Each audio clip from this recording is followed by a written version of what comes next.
The moment Karen's shriek sliced through the warm California air, I knew the day would turn unforgettable. Maybe it was the way she stormed down the pier with the confidence of a small-town sheriff. Or maybe it was the fact that her flip-flops slapped against the wood like a battle drum. Either way, the woman had judgment in her eyes before I had even tied my bowline. And unfortunately for her, I had come prepared. People always assume that when someone rolls up in a 40-foot yacht, they must be showing off. But I had spent half my life working 80-hour weeks and sleeping on cheap motel beds.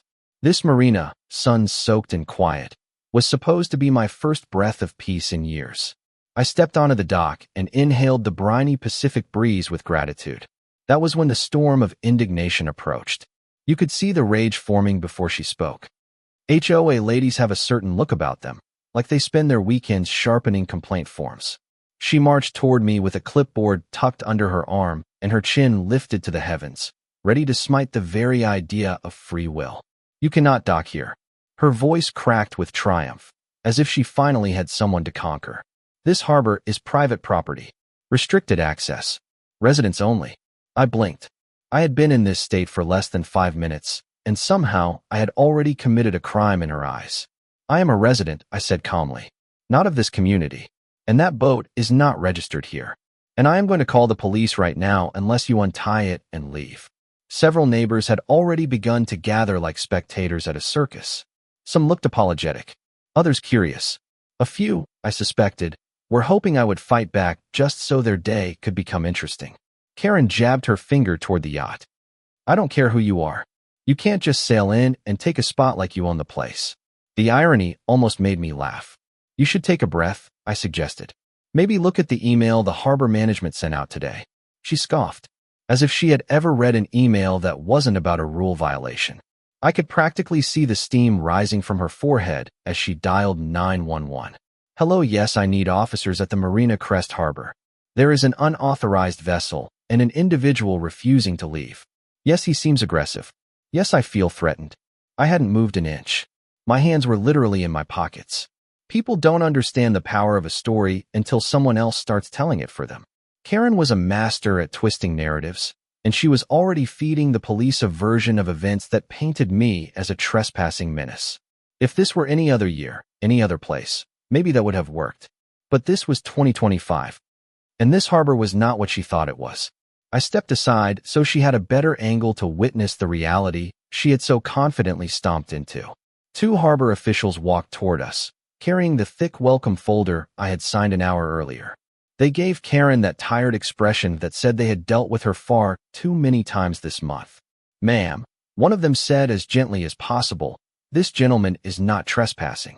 She thrust her clipboard toward them. Then explain why he is docking in a private slip. Because, the official said, he now owns the harbor. You could feel the silence that followed. It spread across the dock like a slow rolling wave, thick and heavy. Karen's jaw hung open in a way that defied physics. Her flip-flops stopped slapping. Her voice vanished somewhere between rage and disbelief. No, he does not. She finally sputtered. You cannot just buy a harbor. Actually, yes, I replied softly. You can.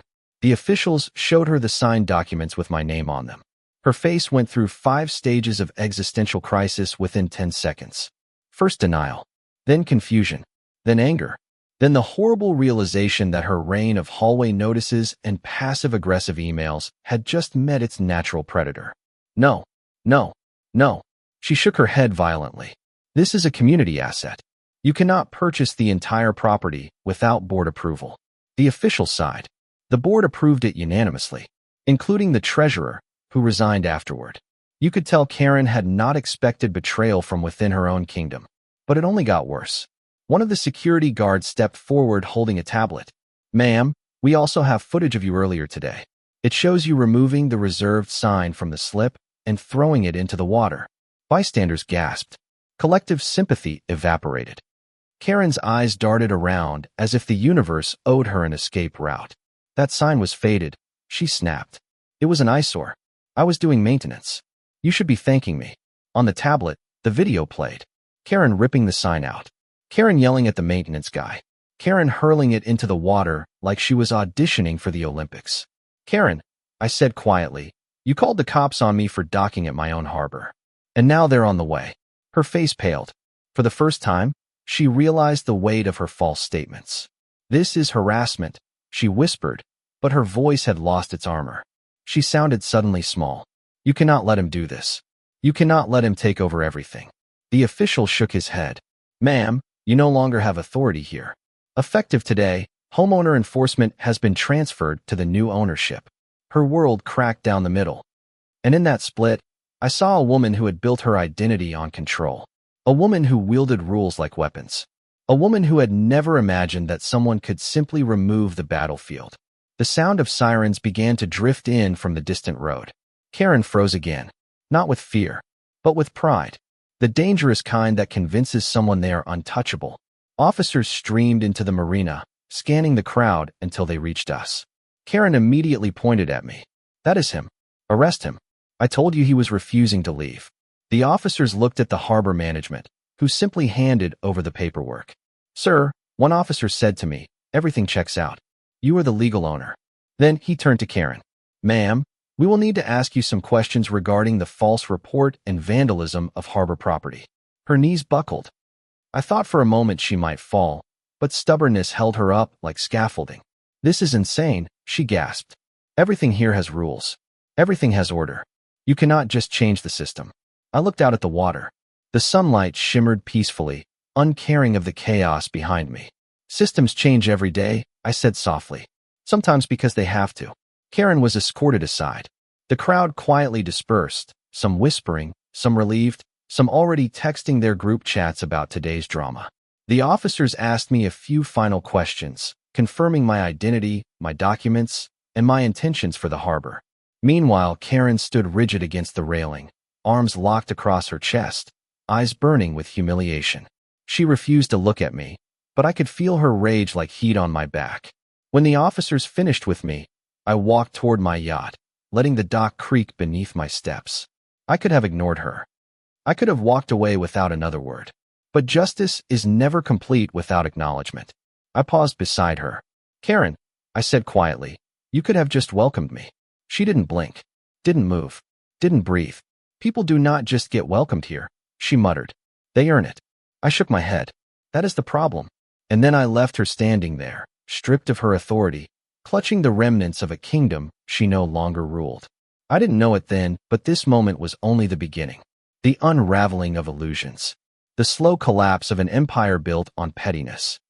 The painful reckoning of someone who believed rules existed to serve her alone.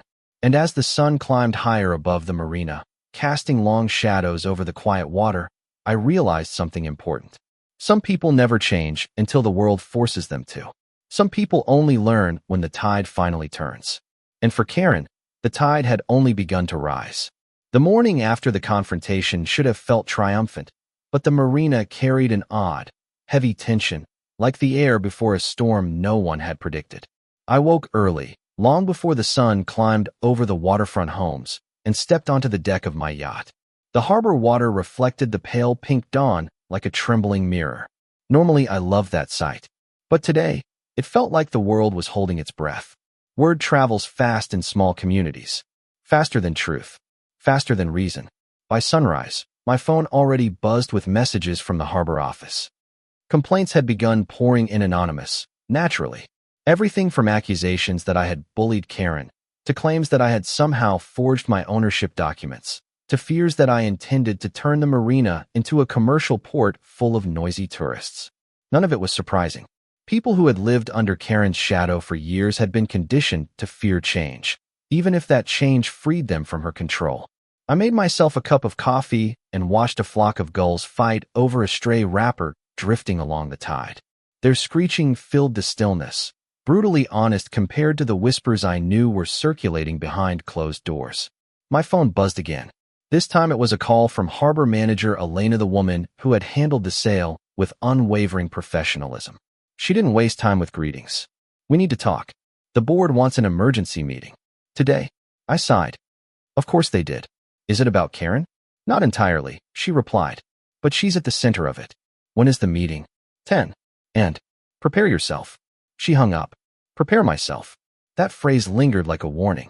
By mid-morning, The marina's community hall buzzed with an energy both frantic and nervous. Rows of folding chairs filled the room, occupied by residents with clipboards, reusable water bottles, and expressions ranging from curious to downright hostile. It reminded me of a school assembly if the school had been run by parents who spent their free time drafting strongly worded letters. Elena met me at the door and gave me a sympathetic look. "Karen is here," she whispered, "and she's rallied supporters." Great. We wove through the crowd until we reached the front row, where several board members sat looking as though they'd been dragged through an emotional hurricane. They nodded at me politely, but their eyes carried an unmistakable plea. Please don't make today worse. But the day was already doomed. Karen stood near the center of the room, wearing a fresh blouse, hair perfectly curled, clipboard in hand like a knight gripping a shield. She looked exhausted yet fueled by pure indignation. Her supporters, mostly elderly men and women who had probably been swayed by years of her charm or coercion, circled around her protectively. When she spotted me, her lips twitched into a bitter smile. "There he is," she announced loudly. "The man who thinks he owns everything." The room fell into murmurs. I resisted the urge to roll my eyes.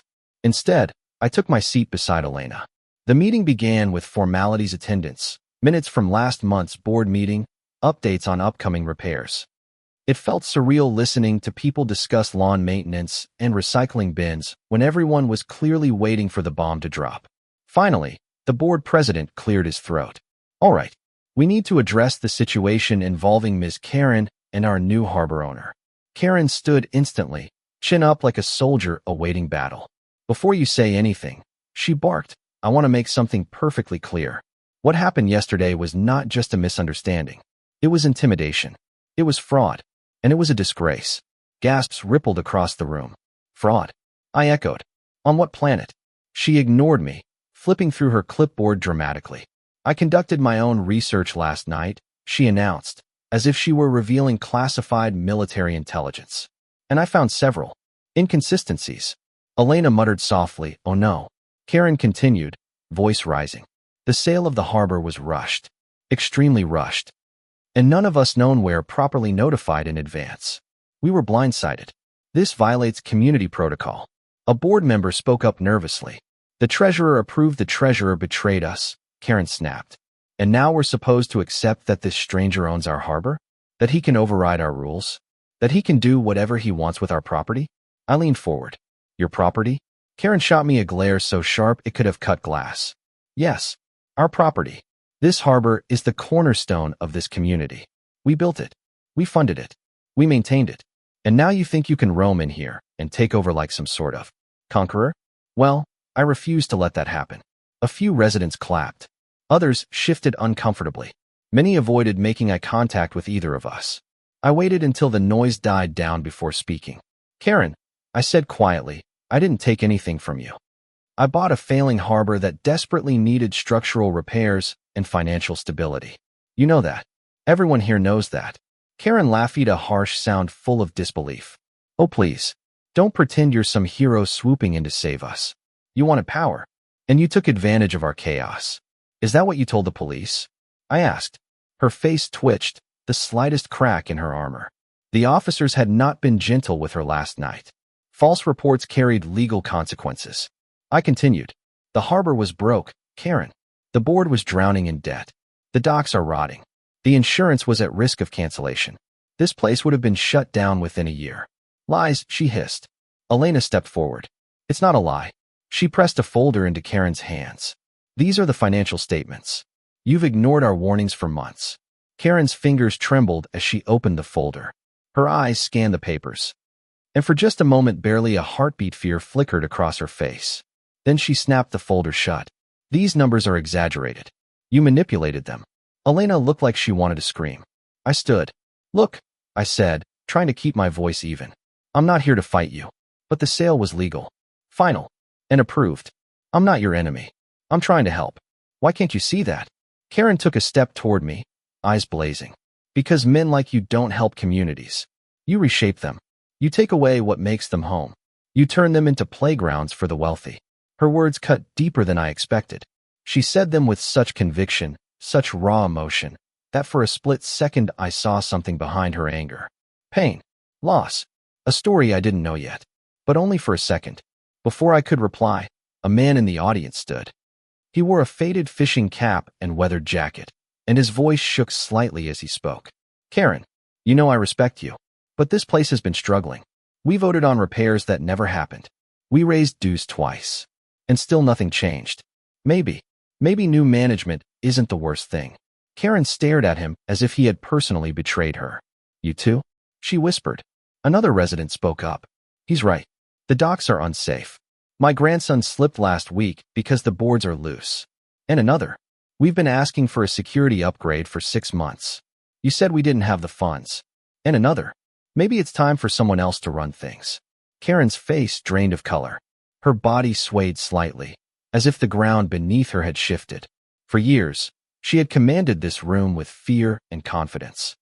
Now, her kingdom was slipping. She lifted her chin again, but her voice had softened. You don't understand, she whispered. None of you understand what's at stake. This harbor, this community, it's the last thing we have. If we let outsiders take over, we lose our identity. We lose control. We lose everything. I took a slow breath. Karen, what are you so afraid of? She didn't answer, but her jaw clenched, and her eyes glistened not with tears, but with something more complicated. Something buried deep. The board president finally intervened. We need order. We need decisions. And we need cooperation. The sale stands. Legally, we cannot undo it. What we can do is work together moving forward. Karen shook her head violently. No, I won't accept that. She marched toward the exit, pushing past residents who recoiled at her intensity. This isn't over, she hissed at me as she passed. Then she was gone. The room sat in a stunned silence. I exhaled slowly, tension draining from my shoulders. Elena turned to me. Are you all right? I nodded. But we both knew this was merely round 2. Karen would be back, and she would come with a vengeance. The afternoon brought no peace. Every time I checked my phone, more notifications appeared, messages from residents, half supportive, half furious. Some demanded meetings. Others demanded explanations. A few simply wanted reassurance that the harbor wouldn't turn into a party dock. By dusk, I needed air. I strolled down the Merino walkway, hands in my pockets, watching the lights twinkle across the water. The night breeze smelled of salt and memories. Far out on the pier, a lone figure stood with her back to the harbor. For a moment, I thought it was Karen. But as I drew closer, I saw it was a teenage girl. She stood at the edge of the dock, staring into the dark water, shoulders trembling lightly. Something in her posture, fragile, uncertain, made me slow my approach. You okay? I asked softly. She startled, wiping her eyes quickly. Fine. Just thinking. Her voice cracked on the last word. I stepped beside her, leaving a respectful distance. Rough day? She let out a humorless laugh. You could say that. Lights from the houses shimmered on the water like scattered gold. The girl hugged her arms around herself. My mom, she said finally, hesitating on the word. She's difficult. I nodded quietly. I didn't need her to explain which mom she meant. She continued, voice trembling. She wasn't always like this. After Dad left, she changed. She needed something to control. Something to hold together because everything else fell apart. And this community became that thing. Her chin quivered. And now it's slipping away. And she's slipping with it. A soft ache formed in my chest. What's your name? I asked. Lily. I smiled gently. Lily, it's not your job to carry your mom's battles. She blinked rapidly, fighting tears. She's not a bad person, she whispered. She just doesn't know how to stop fighting. Most people who fight the hardest are fighting ghosts, I said. Not the present. Lily looked at me, then really looked at me with eyes full of worry and secret hope. Please, don't make things worse for her, she whispered. I won't. I promise. We stood quietly for another moment. Then she turned and walked away, leaving me with the echo of her words and the realization that this conflict was deeper, older, and far more fragile than I had understood. The next day would bring its own storm. And Karen was preparing for war. The storm did not arrive with thunder. It arrived with paperwork. By the next morning, the harbor office looked as if a hurricane made of envelopes and legal threats had passed through. Stacks of documents littered the front desk. Harbor staff wore the fatigued expressions of people who had not slept. Someone had taped a note on the counter that read, "No more walk-in complaints today. Email only." But the emails were worse. Nearly all of them came from one person, Karen. She had filed appeals, injunction requests, formal disputes, petitions, and even a handwritten letter accusing me of destabilizing the cultural fabric of the community. She must have stayed up all night preparing her counterattack. The volume alone was impressive, like watching someone wield administrative chaos as a weapon. Elena walked toward me from her office, clutching a folder filled to capacity. She didn't say good morning. She simply handed me the stack. This is everything she submitted between midnight and 7 a.m. I flipped through the pages. Some were neatly formatted. Others were scrawled in frantic handwriting. All of them aimed at one goal: derail, delay, discredit. Is any of this legitimate? I asked. A couple of the forms are real, Elena admitted. But what she's trying to do isn't legally possible. She's grasping at control. Hard. I rubbed my temples. Where is she now? Elena hesitated. She's outside. Of course she was. I stepped out onto the pier, bracing myself. Karen stood near the marina entrance, flanked by a small crowd. Not as large as yesterday's, but loud, and carrying signs. Hand-painted ones with phrases like "Protect our harbor," "Don't sell our souls," and "Community over corporations." At least 5 local news vans sat parked nearby, cameras already rolling. My stomach sank. Karen had escalated. The moment she spotted me, her voice rose above the crowd like a battle cry. There he is, the man trying to steal our home. The reporters swarmed instantly, shoving microphones forward. Sir, what do you have to say about the allegations? Did you force the sale through without the community's approval? Are you planning to evict long-term residents? Do you deny taking advantage of a vulnerable HOA for personal gain? Karen watched me with a triumphant smirk, as if she had finally regained a throne she never earned. I lifted my hand slightly. Everyone, please. I'll happily answer questions, but not like this. At least let me. Karen cut me off. He's dodging accountability. She turned to the reporters. That's what people like him do. They hide behind money and lawyers while the rest of us suffer. Her words stung more than expected. Not because they were true, but because she spoke them with genuine pain. The crowd erupted into chants. Save our harbor. Save our harbor. A woman in the back shouted, We don't want outsiders taking over. Another man yelled, You think a fancy boat gives you the right to boss us around? And then, someone threw something. A crumpled piece of paper hit my chest. Harmless. Symbolic. But the line had been crossed. Security moved in quickly, forming a barrier. Elena rushed to my side. We need to get you inside. This is escalating. Karen looked exhilarated, alive in the chaos she had created. Control or collapse. It didn't matter as long as she was at the center of it. As security ushered me toward the office, Karen shouted after us. You can silence me today, but I will never stop fighting. Not until justice is restored. Her voice followed us like a storm wind. Inside, Elena exhaled shakily. This is out of hand. She called the news before sunrise. She told them there was a corrupt takeover. I blinked. Corrupt? She nodded. And that you plan to demolish the marina. What? Why would I demolish my own? I stopped mid-sentence because the absurdity no longer surprised me. Karen had lost the battle, so now she was burning the whole field. Elena placed a trembling hand on my arm. We need to make a statement. I nodded slowly. But not here. Where people will actually listen. 2 hours later, I stood on the community lawn, microphones in front of me, reporters poised, residents gathered with a mix of curiosity and exhaustion. The chaos had settled into a wary stillness. Karen stood off to the side, arms crossed, face stiff with suspicion. This wasn't about dominance. This wasn't about humiliation. This was about clarity. I stepped forward. Thank you all for being here. I know the past few days have been overwhelming. There's been confusion, frustration, fear. And I take responsibility for not addressing everything sooner. A few murmurs rolled through the crowd. I continued. I bought the harbor because it was failing. Financially, structurally, legally. I didn't buy it to control anyone. I bought it to save it. I grew up near docks like these. I spent half my life dreaming about buying a boat, not buying a community. But when I learned how close this place was to shutting down, I had 2 choices. Walk away, or step in. A reporter raised her hand. Why not consult the community? I looked at Elena, then back at the crowd. Because I wasn't allowed to. The previous board asked for confidentiality. They feared backlash. And they were right. You're seeing it now. Karen scoffed loudly. Backlash happens when you betray trust. I met her eyes not with anger, but with something softer. You're right. Trust was broken, and that damage is real. But not all of it came from the sale. A ripple passed through the residence. I continued carefully. For years, decisions here have been made by a small group of people. Many residents felt unheard, overruled, afraid to speak up. That isn't community. That's control. Karen stepped forward, voice cracking with raw fury. I kept this place together. You think anyone else cared? You think anyone else showed up to the meetings? Filed the reports? Fixed things when they broke? No one lifted a finger. I did everything because no one else would. A silent beat followed her outburst.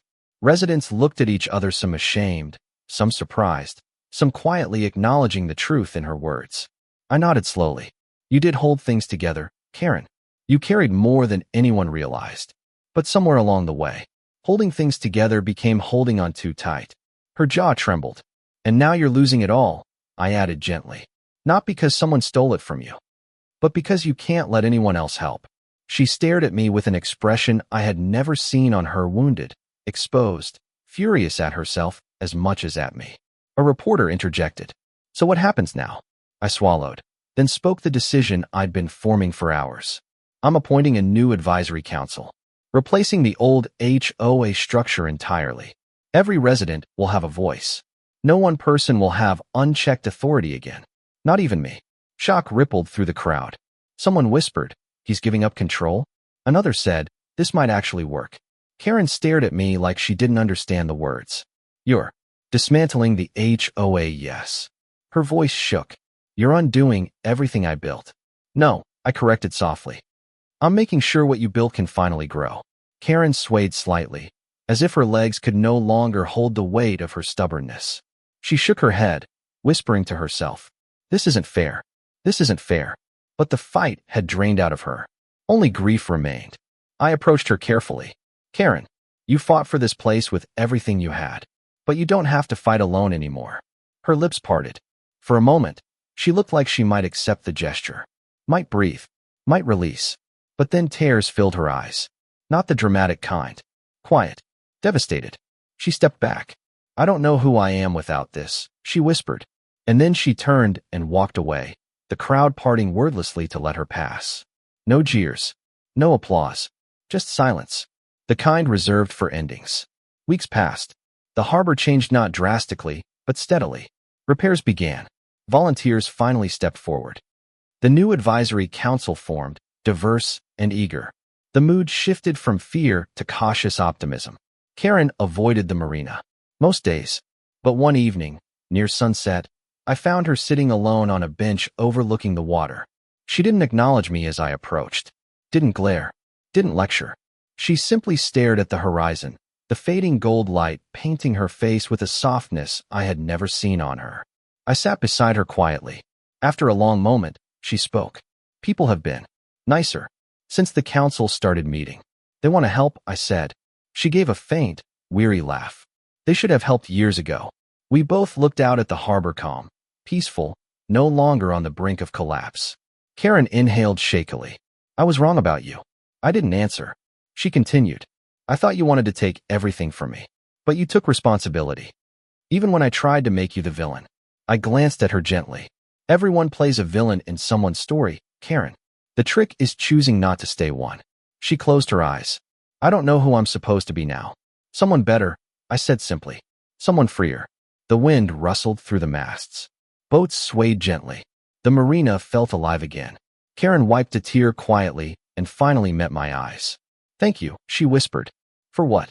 For not giving up on this place. Even when I tried to burn it down. I smiled. Tides turn, Karen. Even for you. She laughed soft, shaky, genuine. And for the first time, Karen looked less like a storm and more like someone learning how to let the water calm. Thank you for watching. Don't forget to like and subscribe to stay updated with the latest videos.